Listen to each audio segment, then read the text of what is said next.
Hey, how's it going, you guys? Petplatypus here, and it's time to talk about Yu Yu Hakusho episode 103. And this episode could be best described as lackluster, which is very disappointing given the backstory and major event that happens in this episode, but I'll get to those in a second. First, I'll start with a summary. Okay, so the episode starts off with Yusuke training. He's been there for a year. He's clearly gotten stronger. He's punking around these monk dudes, knowing their weaknesses. Good combat progression for Yusuke. Then it's Yusuke versus Ryzen, because Ryzen goes a little bit crazy, and there's no real winner. He just kind of comes to his senses, gives his backstory, dies, to put it bluntly. He croaks over, tells Yusuke to side with Mummy, it, he, she thing, with Hiei's group, because Yomi is the bad business. So, after he dies and gives his backstory and everything, we get Yusuke taking one of the monk guys, I guess the guy with the stretchy powers, I would assume, they all kind of look the same. A racist, no, I'm just kidding. They all go to, not they all, but those two go to Yomi's base, and yeah, Yusuke announces himself, which was pretty cool, and we got Hiei and it, he, she, mummy looking thing going over there as well with their army. At least I'm pretty sure that's where they were going, if I have like these locations correct, the names of these places. And Yomi might kind of know that Ryzen died. And that's pretty much the whole episode. I'm glad things are happening, you know what I mean? I'm glad that this war is finally like going down and shit's actually gonna happen.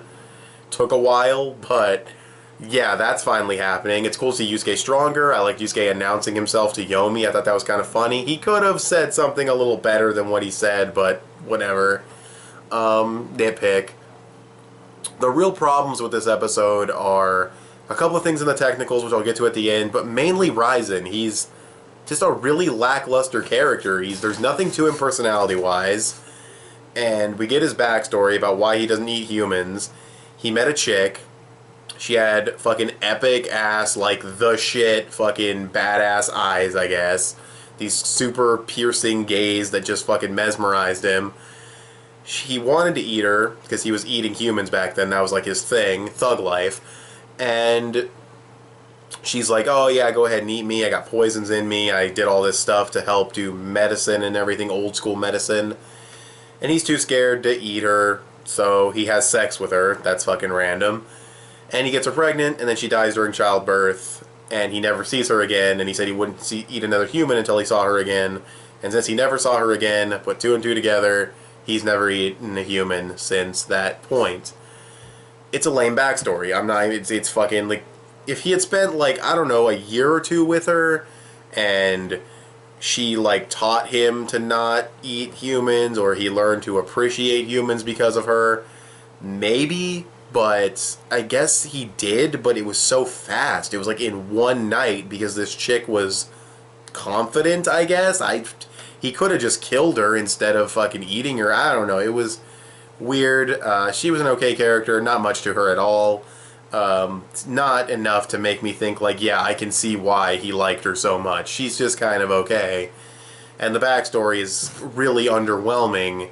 And he dies, and it's like that awkward moment where a character of Ryzen's fucking importance dies like a Hunter x Hunter fodder. You know, the ones that aren't quite fodder, but aren't quite the ones that aren't quite fodder, but the ones that aren't quite full-blown characters either. The dude with the weird jaw from Greed Island, if you've seen Hunter x Hunter, I'm sure most people have seen Hunter x Hunter.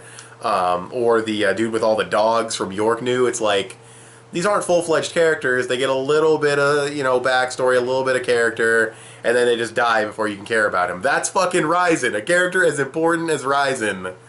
Boom. I don't care about him. I don't care.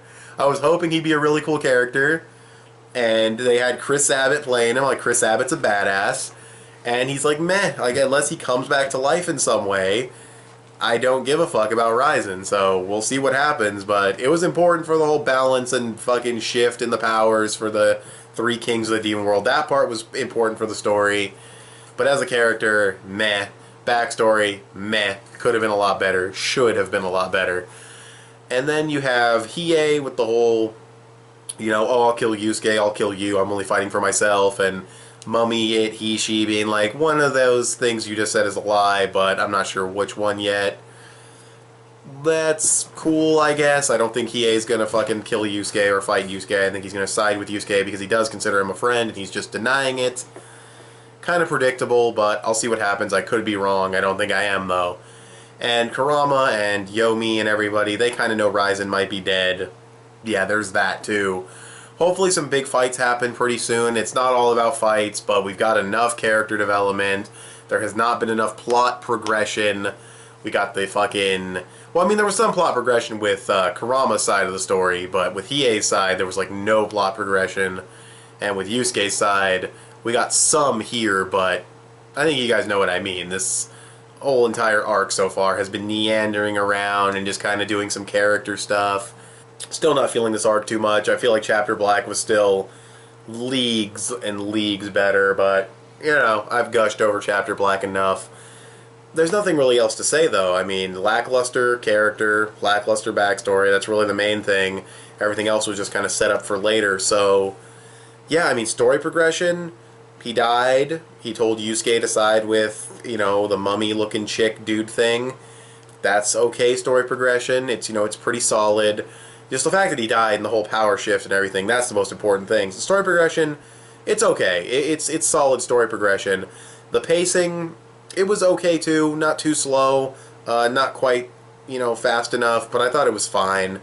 And the animation was pretty lackluster. Yusuke sparring with those monk dudes, pretty lame animation. It was kind of slow.